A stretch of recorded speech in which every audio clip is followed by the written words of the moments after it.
शिव शिष्यों की कीमत क्या होती है ये साहब हरिंद्रानंद जी ने जाना, बाकी हम आप तो अभी तक समझ भी नहीं सके हैं। उन्होंने हर उस कंकर को भी शंकर में बदला जो धूल में पड़ा था। वो जीवात्मा जो अंधेरे में फैली थी, जिसके चेतना में गहरा अंधेरा छाया था, उस चेतना में गहरी रोशनी भरी, और उस रोशनी में हमको दिखाई दिया शिव का वो रूप, जिस शिव को हम जगत गुरु के रूप में कह रहे हैं, जिस शिव को हम अपना गुरु बनाने की बात कर रहे हैं, वो शिव क्या है। आइए हम अपने इतिहास में चलते हैं। हमारे इतिहास में बड़े बड़े तपस्वी, बड़े बड़े साधु, बड़े बड़े ऋषि हुए। अगर शैक्षणिक ज्ञान की बात करें, अगर शास्त्रों की बात करें, तो हमारा ज्ञान उनके सामने कुछ नहीं है। लेकिन दिल की बात करें, दिल के रिश्ते की बात करें, तो शायद आकलन करना कठिन है कि किसकी क्षमता कितनी है। लेकिन अगर हम किसी की बातों पे चलते हैं, क्योंकि इस संगोष्ठी को भी जिसका आयोजन आज हुआ है, या 1980 के दशक से जो शिव शिष्यता की धारा चल रही है, उसकी बात भी हम करें अगर, तो उसके लिए, उसको समझने के लिए थोड़ा हमको इस पे विचार करना होगा कि ये है क्या, ये कौन है शिव। साहब जो अक्सर कहानियों में कहा करते कि अंबाला के नंबरदार को अघोरी ने कहा कि रे अपने शिव को छोड़ मेरे शिव को देख, ये कौन शिव था। जिसके लिए अघोरी ने कहा कि तू जिस शिव को जानता है, तुम्हारी जानकारी जो है उसके सामने, और मैं जिस शिव को जानता हूं उसका तुलना नहीं हो सकती। रिश्ता इतना गहरा है, प्रेम अधिकार लाता है।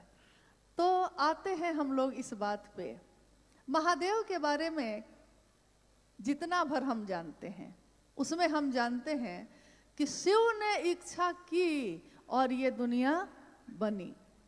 सरल शब्दों में हम समझते हैं इसको।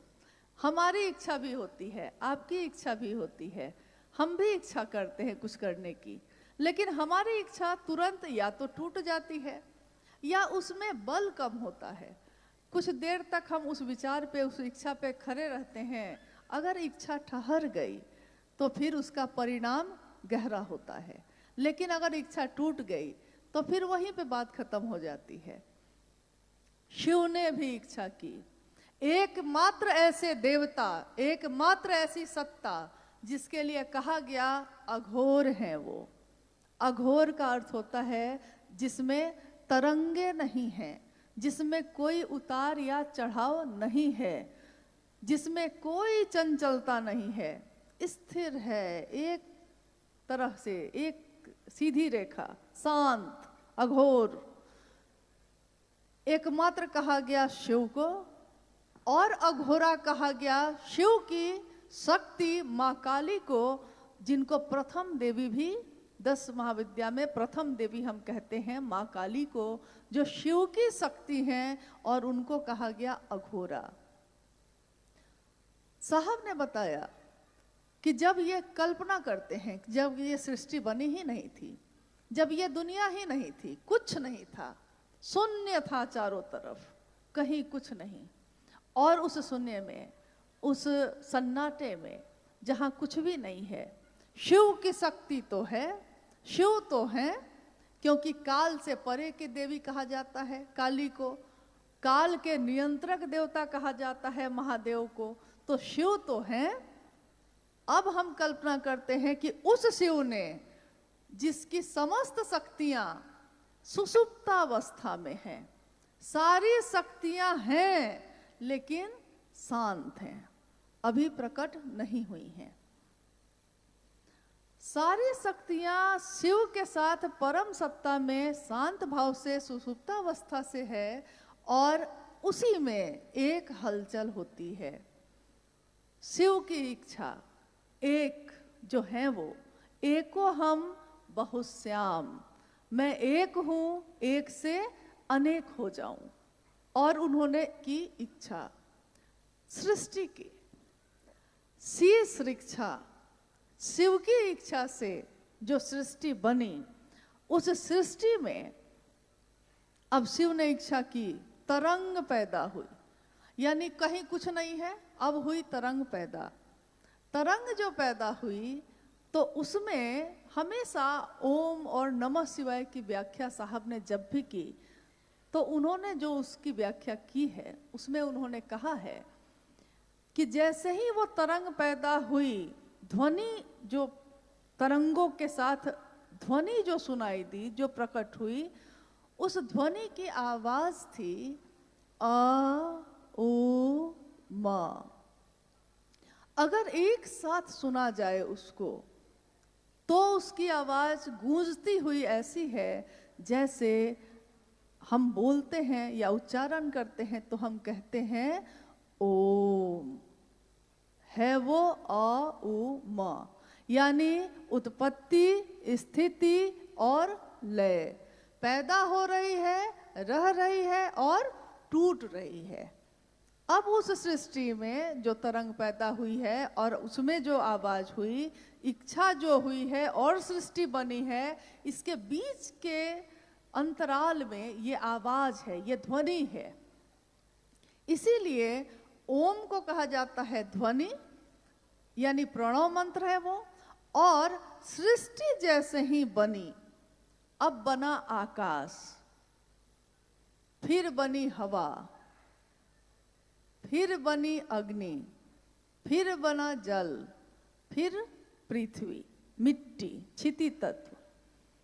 जैसे ही पहला तत्व जिसमें एक ही इंद्रिय काम करती है, हमारी एक ही ज्ञानेंद्रिय काम करती है, पहला तत्व बना आकाश, वैसे ही जो ध्वनि थी ओम, अब वो सृष्टि में प्रकट हुई। अभी तक आवाज थी, वो गूंज रही थी, अब वो प्रकट हुई शब्द में। शब्द जो प्रकट हुए तो ओम का ही प्रकट रूप कहा गया नमः शिवाय। इसीलिए एकमात्र ऐसा मंत्र है जो भारत की संस्कृति में, ग्रंथों में इसको कहा गया शिव का प्राण मंत्र। ये मंत्र क्या है? ये सिर्फ मंत्र नहीं है, ये नमः शिवाय, इसमें शिव के प्राण हैं, क्योंकि इसमें शिव की इच्छा सन्निहित है। और अब है ये दुनिया बनी, 5 तत्वों से बना ये सारा कुछ, और 5 तत्वों से बना हमारा आपका शरीर भी। दुनिया भी उसी से बनी, हमारा आपका शरीर भी उसी से बना। यानी ये जितनी चीजें हैं, आकाश, हवा, अग्नि, जल और क्षिति, मिट्टी, ये सारे तत्व हैं मानव के शरीर में। 5 तत्व और 3 गुण से बांध के ये बना है शरीर। और इसी शरीर से हम शिव के प्राण मंत्र को बोलते हैं, नमन जो करते हैं हम तीसरे सूत्र में।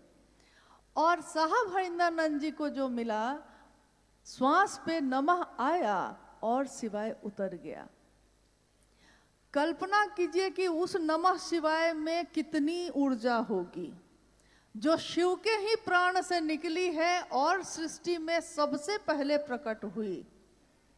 इसको सरल शब्दों में उन्होंने समझाया। उन्होंने कहा कि आपने कहानी सुनी होगी कि दक्ष का यज्ञ हुआ। उस यज्ञ में कहानी है ये, लेकिन कहानियां भी हम बहुत कुछ सीखते हैं उससे। कुछ सच्चाई है, कुछ कल्पना है, लेकिन उसमें है क्या कि दक्ष का यज्ञ हुआ, विध्वंस करने का आदेश शिव के तरफ से मिल गया, क्योंकि सती उसमें अग्नि में कूद गई थी। तो उन्होंने कहा कि दक्ष के यज्ञ को ध्वस्त कर दो। कहानी है कि शिव की जटाओं से जो टुकड़ा उन्होंने तोड़कर जमीन पे फेंका, पैदा हुआ वीरभद्र। साहब ने पूछा कि बताइए, शिव से जो पैदा हुआ उस सबसे पहले क्या करेगा? जो शिव से ही पैदा होगा वो सबसे पहले क्या करेगा? ये प्रश्न आपके लिए भी है। जो शिव से ही पैदा होगा वो सबसे पहले किसके सामने सर झुकाएगा, किसको प्रणाम करेगा? शिव को प्रणाम करेगा। जैसे वीरभद्र ने सबसे पहले प्रणाम करके तब कहा क्या आदेश है। साहब ने कहा कि जो सृष्टि बनी उसने सबसे पहले जिसमें नमः शिवाय बना, शिव को प्रणाम किया। शिव की इच्छा से बनी ये दुनिया, यानी इस दुनिया के कण कण में शिव है, शिव की इच्छा है। कहते हैं कि इतनी ऊर्जा है उस शिव में कि सबसे निचला तत्व जो है क्षिति यानी मिट्टी, जो सबसे मोटा कह सकते हैं आप, सूक्ष्म सबसे हो गया आकाश, और सबसे स्थूल यानी एक ऐसी चीज, एक ऐसा तत्व जिसको हम छू सकते हैं, जिसको हम स्वाद ले सकते हैं, जिसको हम सूंघ सकते हैं, देख सकते हैं, यानी पांचों ज्ञानेंद्रियां मेरा जिस पे काम करती हैं, सबसे स्थूल है मिट्टी। मिट्टी में कहा गया कि अगर इसकी ऊर्जा निकाली जाए तो उस मिट्टी के एक परत में, एक कण में कितनी ऊर्जा है? करोड़ों बिजलियों की चमक जैसी ऊर्जा है। एक बिजली गिरती है कहीं तो सब कुछ राख हो जाता है, और करोड़ों बिजलियां अगर एक साथ कहीं गिर गई तो धरती बचेगी। करोड़ों बिजलियों की ताकत है क्षिति तत्व में, तो समझ जाइए कि उससे स्थूल जल में कितनी ताकत होगी, क्योंकि उसी पानी से बिजली बनती है। ये जो जल रहा है, कितनी ताकत है उस पानी में कि जो चाहते हैं इंसान आज बना ले रहा है उससे। अग्नि में कितनी ताकत होगी, क्योंकि और सूक्ष्म होता जा रहा है। हवा में कितनी होगी, आकाश में कितनी होगी, और इस सब से ऊपर उस महादेव में कितनी होगी।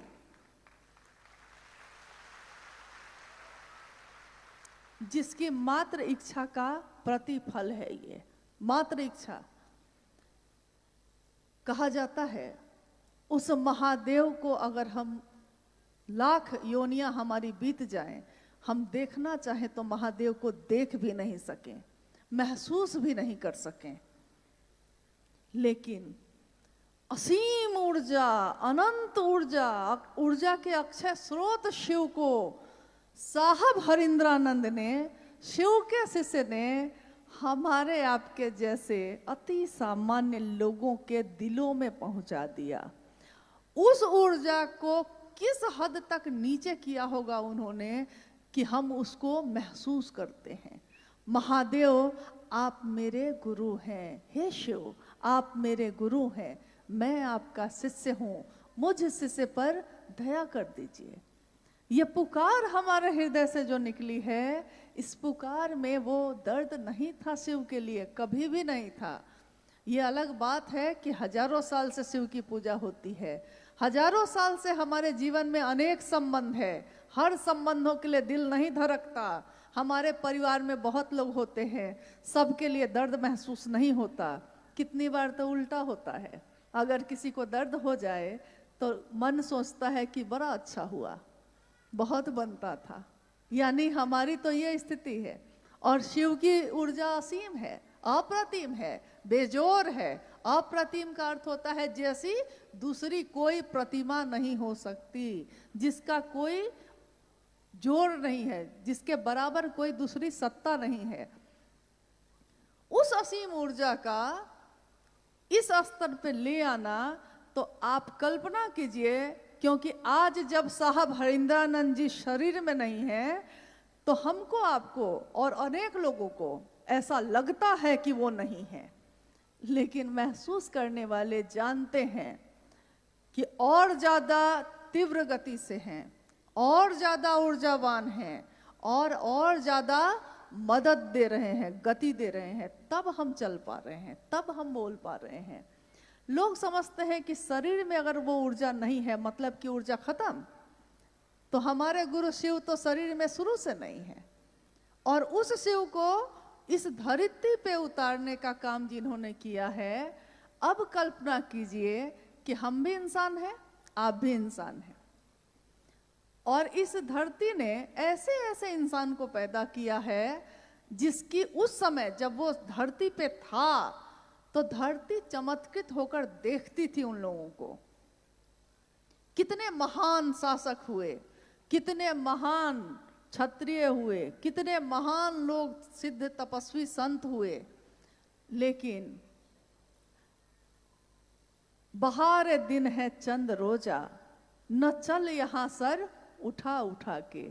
कज़ा ने ऐसी हजार सूरत, बिगाड़ डाली बना बना के। आज हम कुछ बने हुए हैं तो सर बड़ा उठा के चल रहे हैं, भूल जाते हैं कि हम तो कुछ भी नहीं, हमसे बहुत बड़े बड़े लोग आए और धरती से चले गए। धरती ने, अरे इसी मिट्टी ने कहा है कि मिट्टी कहे कुम्हार से, तू क्यों रोंदे मोए, एक दिन ऐसा आएगा मैं रो दूंगी तोए।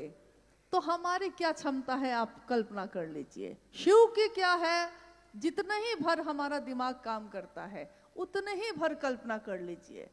और अब हम लोग बात करते हैं शिव के शिष्य हरिंद्रानंद साहब के बारे में। जितना भर हम लोगों ने उनको जाना, जितना भर उनके सानिध्य को प्राप्त किया, जितना भर समझ पाए, उतने ही भर में कल्पना करते हैं। शिष्यानुभूति एक किताब उन्होंने 1990 में लिखी थी, छापी गई।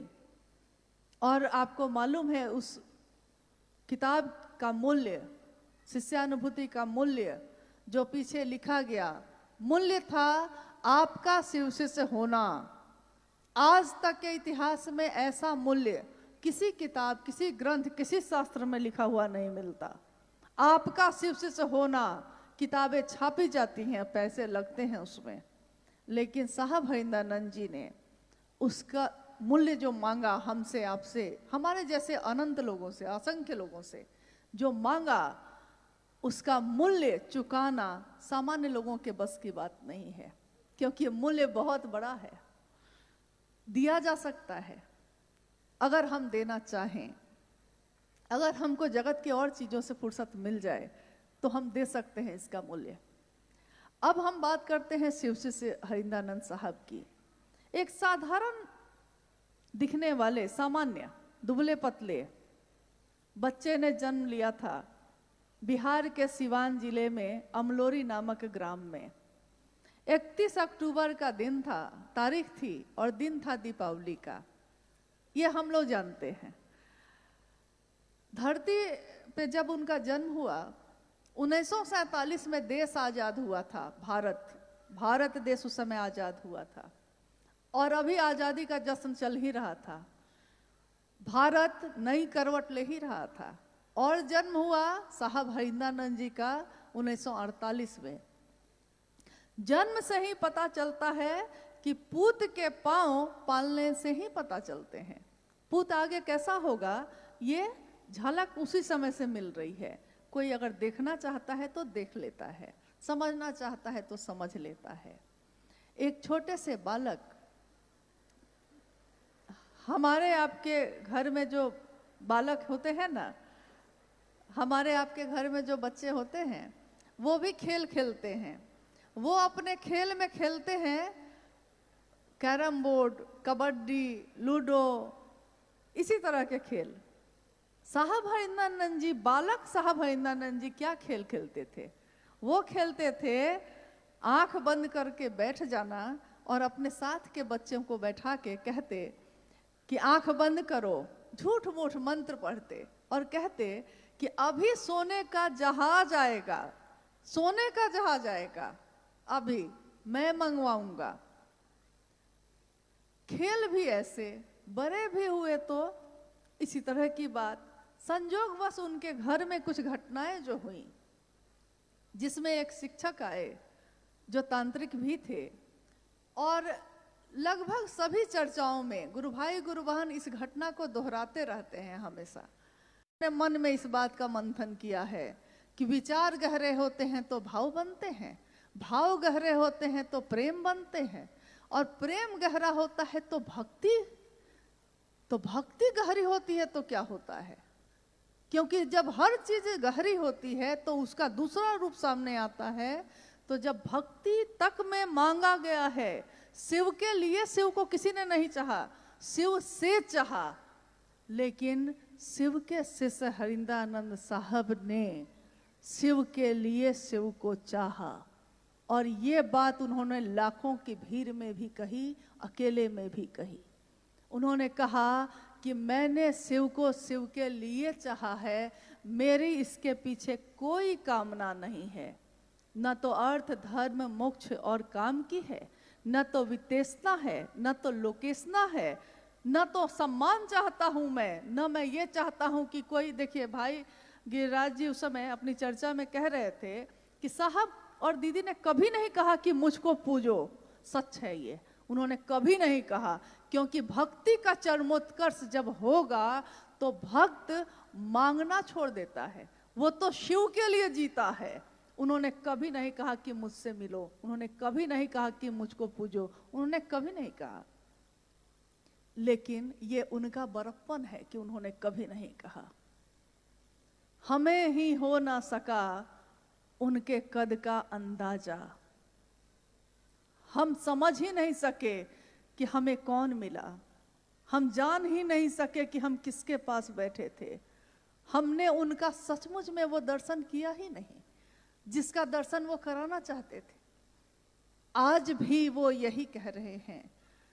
तो हम कैसे हैं कि वो तो आसमां हैं, सर झुकाए बैठे हैं, लेकिन हम शिव के शिष्य कैसे हैं जो साहब हरिंदानंद जी का नाम लेने में हमारी जबान लड़खड़ाने लगी है। दीदी नीलमानंद का नाम लेना हम लोग भूल गए हैं। हम अपनी अनुभूति बोलते हैं, हम अपने साहब और दीदी की अनुभूति क्यों नहीं बोलते?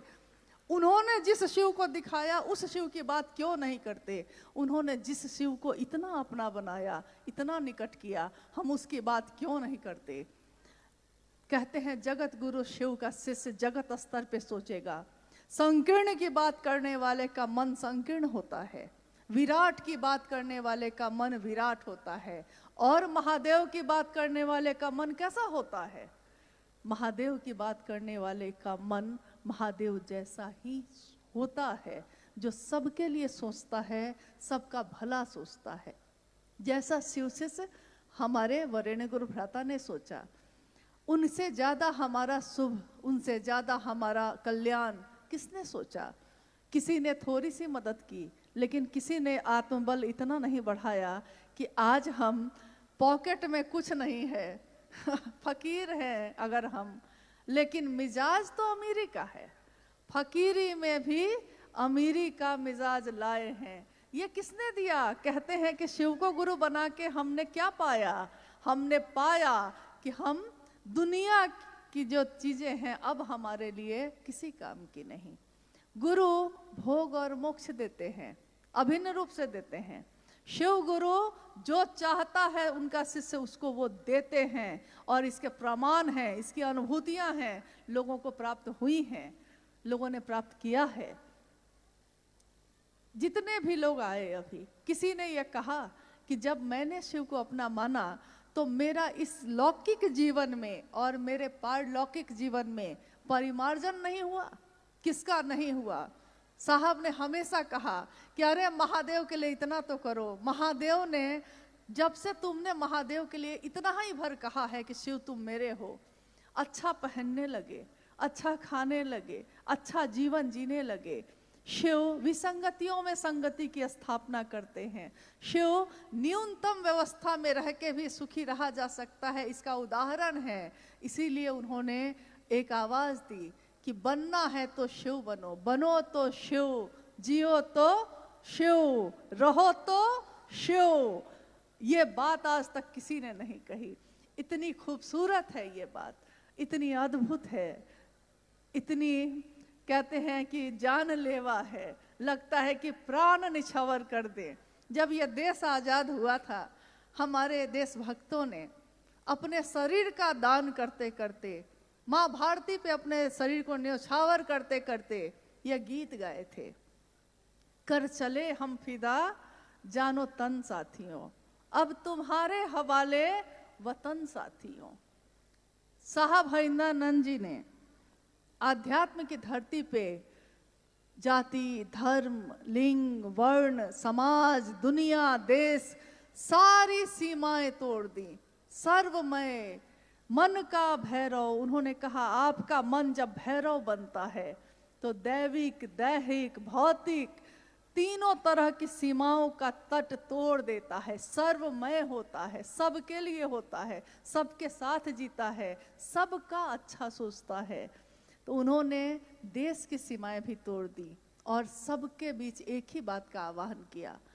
उस शिव ने दिया है, शिव की दुनिया में हम रहते हैं, हमारी दुनिया में वो शिव क्यों नहीं रहता? ये पीड़ा है उनकी कि हमारी दुनिया में वो शिव क्यों नहीं रहता। क्या शिव के शिष्य भी ऐसा ही करेंगे? क्या शिव का नाम लेने वाले लोग भी शिव के साथ ऐसी ही चालाकी करेंगे? शिव शिष्यता प्रेम है, शिव शिष्यता भाव है, दर्द है, एहसास है।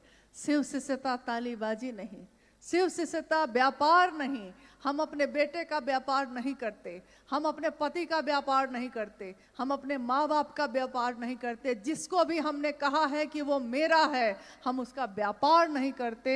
व्यवस्था में मिलके काम करते हैं लेकिन व्यापार नहीं करते।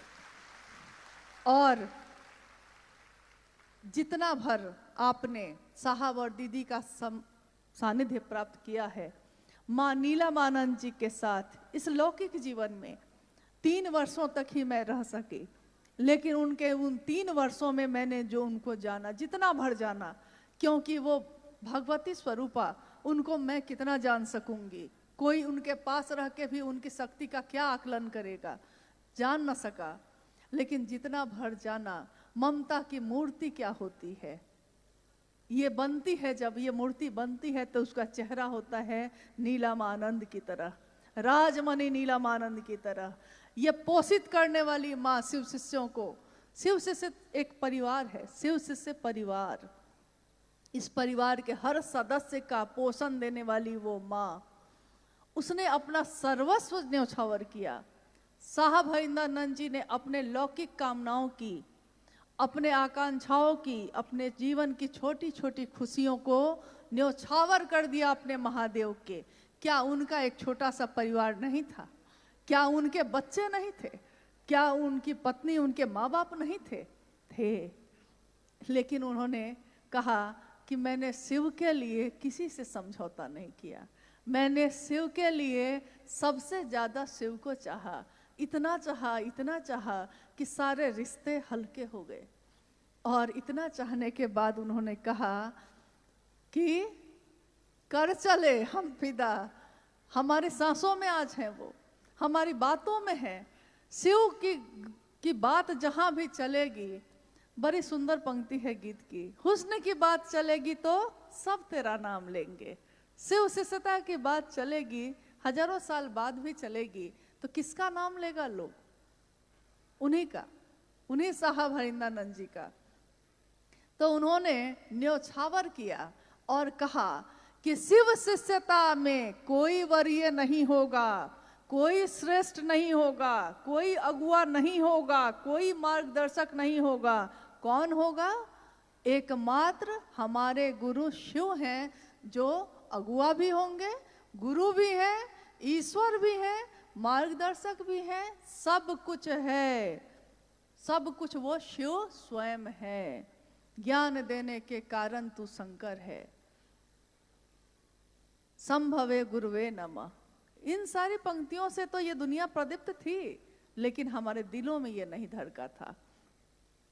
तो भक्ति का चरमोत्कर्ष, यानी सब कुछ न्यौछावर करके लिए शिव को चाहना, उसका नाम जिस दिन इतिहास में आएगा तो वो नाम आएगा कि अगर भक्ति भी गहरी होती है तो क्या बन के उभरती है? तो वो शिव शिष्य हरिंद्रानंद बन के उभरती है, क्योंकि उसी का दर्शन किया हम लोगों ने।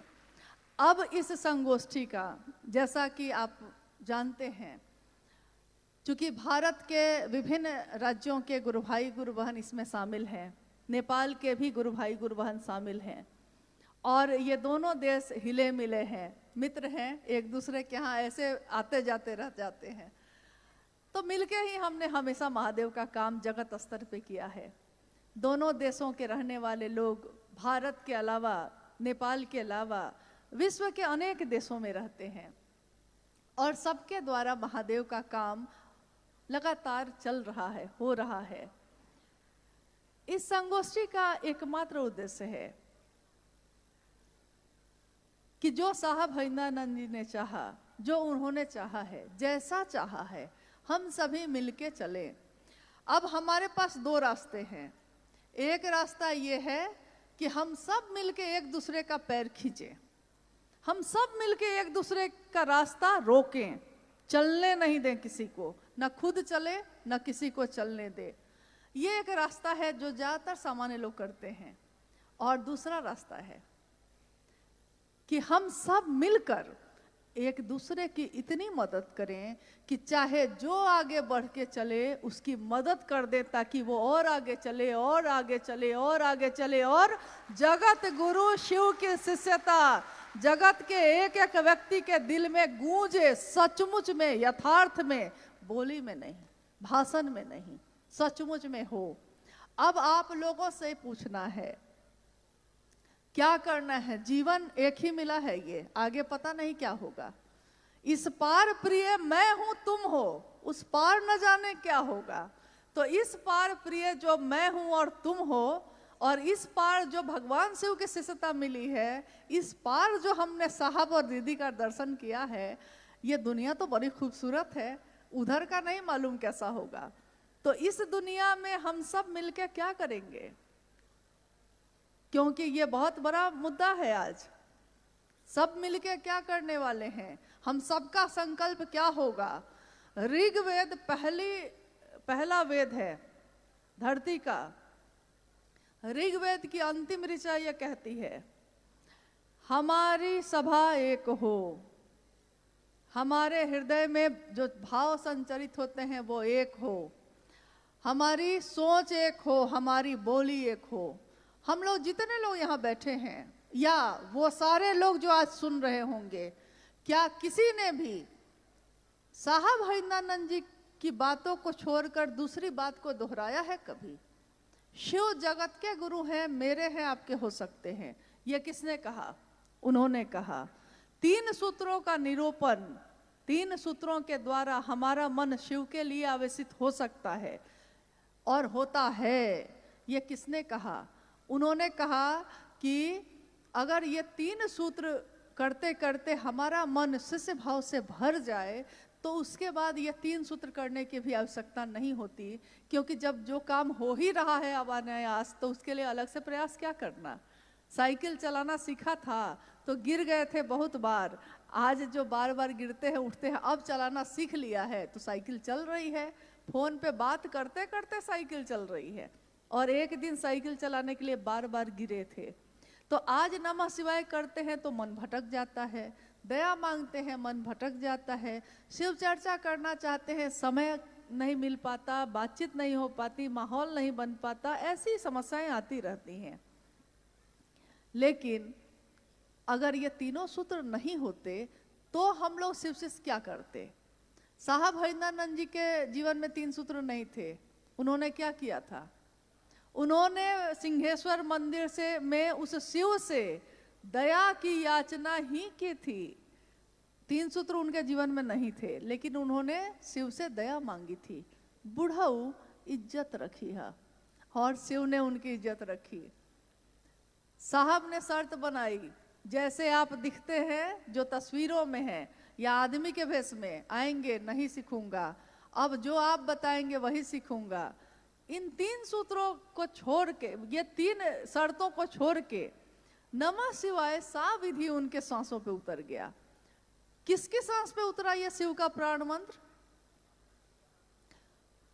आपसे जिज्ञासा है मेरी तरफ से कि किसकी सांसों पे मुजफ्फरपुर के तुर्की में उस आम के पेड़ के नीचे संध्या की बेला में बैठे, किसकी सांसों पे नमः हवा के साथ आया और शिवाय उतर गया? ये किसके साथ हुआ था? यानी शिव का प्राण मंत्र जिसके सांसों पे उतर के चढ़ा है और उतरा है, वो सामान्य व्यक्ति तो नहीं होगा, सामान्य ऊर्जा वाला व्यक्ति तो वो नहीं होगा। जो शरीर से समझते हैं हम, वो ऊर्जा तो उसमें नहीं होगी। और जिसकी बात पे करोड़ों लोग एक हो जाते हैं, उस व्यक्ति को साधारण समझने की भूल तो हम लोग नहीं कर सकते। कर सकते हैं? हम भी प्रसाद चढ़ाते हैं, हमारे जीवन में ऐसी कोई घटना, मतलब लगता है अनुभूति तो होती रहती है, अनुभूति तो बहुत सारी हो जाती है, लेकिन काश मैंने भी उस दृश्य को अपनी आंखों से देखा होता, ये सोचती हूँ कभी। जब साहब पटना में रहते थे तो पूजा घर में प्रसाद चढ़ाते थे, प्रसाद चढ़ जाते थे। लोगों के बीच इस बात की सूचना हो गई, बात फैल गई कि हरिंद्रानंद जी के पूजा घर में प्रसाद चढ़ जाता है। तीज का समय था, माँ नीला महाजन तीज का व्रत करती थी, यानी जो शिव की पूजा होती है, जिसमें शिव और शिव की पत्नी माँ पार्वती की पूजा करती थी। तो वो बाहर मंदिर में नहीं गई, घर में था ही पूजा घर। तो बगल के जो फ्लैट में और लोग रहते थे, वो महिला लोग हाथ में पूजा की थाली लेकर घर में आ गई। मतलब साहब के मुंह से ये घटना सुनी थी मैंने, और बाद में मुझको लगता है किसी चर्चा में, वीडियो में भी है ये, साहब की चर्चा में।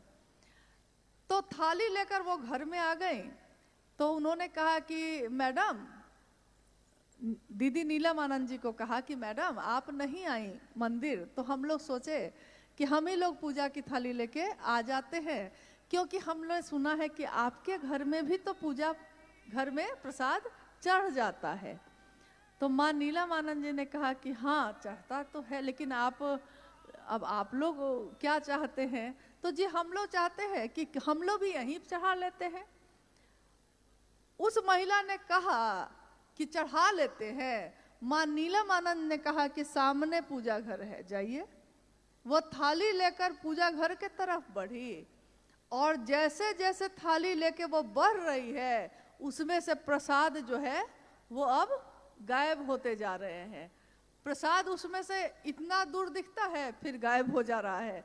पूजा घर 4 कदम पे ही था, उतनी ही देर में थालियों से प्रसाद गायब हो गए। वो लोग घबरा गई। तो उन्होंने कहा कि ये तो सारा प्रसाद चढ़ गया महादेव के पास, अब हम लोग घर ले जाके क्या देंगे?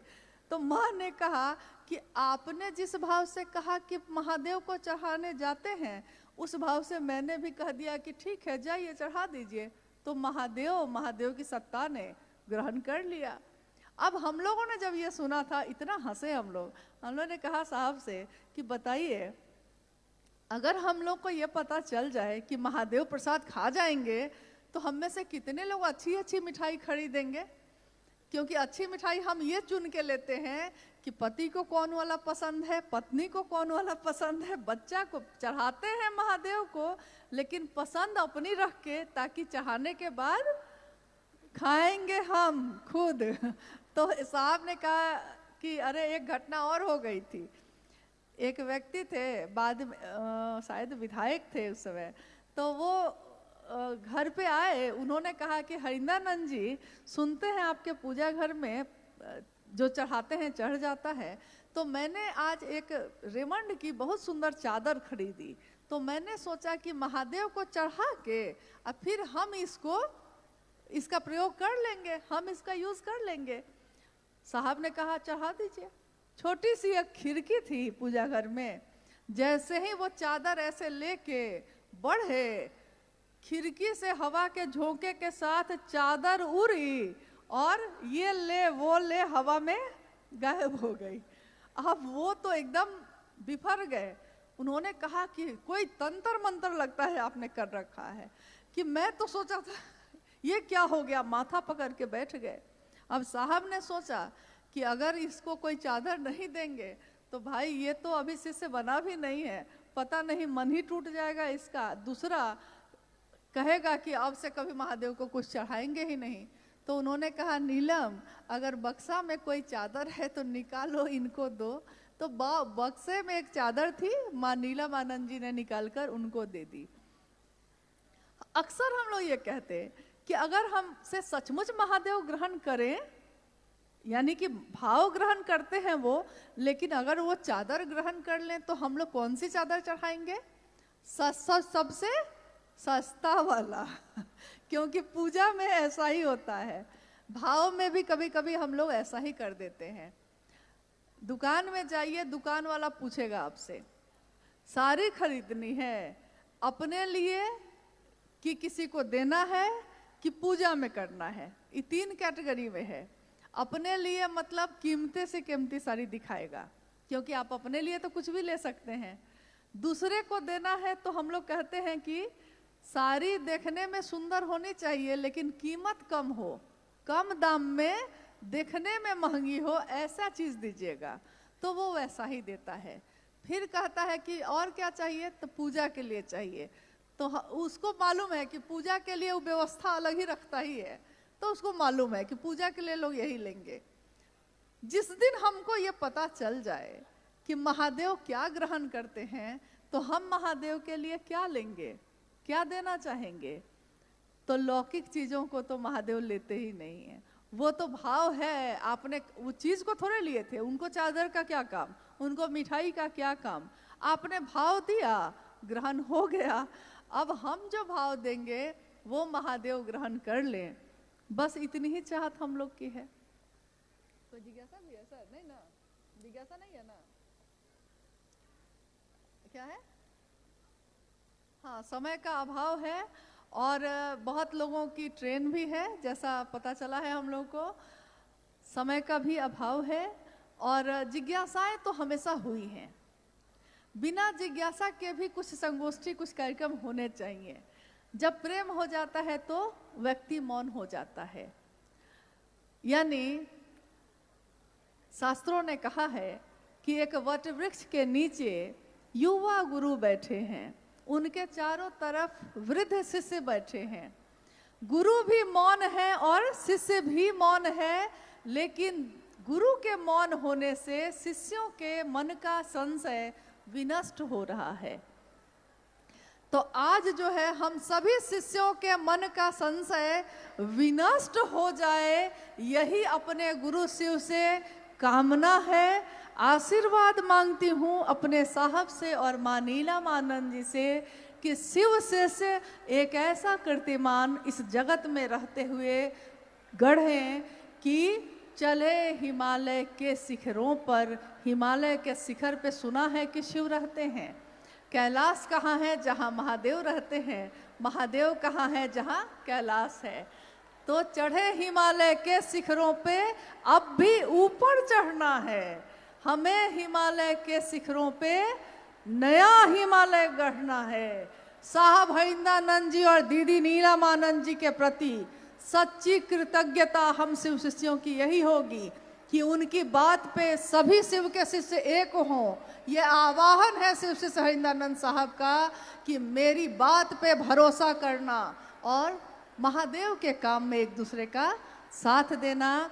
आप सबका बहुत आभार है, बहुत कृतज्ञ है हम लोगों का हृदय, और खासकर दिल्ली के गुरु भाई गुरु बहनों का, जिन्होंने इस आयोजन के लिए दिन रात एक कर दिया है। महादेव और मेरे गुरु शिव, मेरे साहब और दीदी, उनके मन की हर वो मनोकामना पूरी करें जो उन्होंने सोचा हो। इसी की कामना है। आप सभी के चरणों में प्रणाम है। आप धीरे धीरे अपने घर के लिए बाहर के तरफ प्रस्थान करेंगे, और इसको याद रखिएगा कि इस संगोष्ठी का जो भी उद्देश्य है उसकी पूर्ति हो सके। आप सभी को प्रणाम है, आप सभी को साधुवाद है।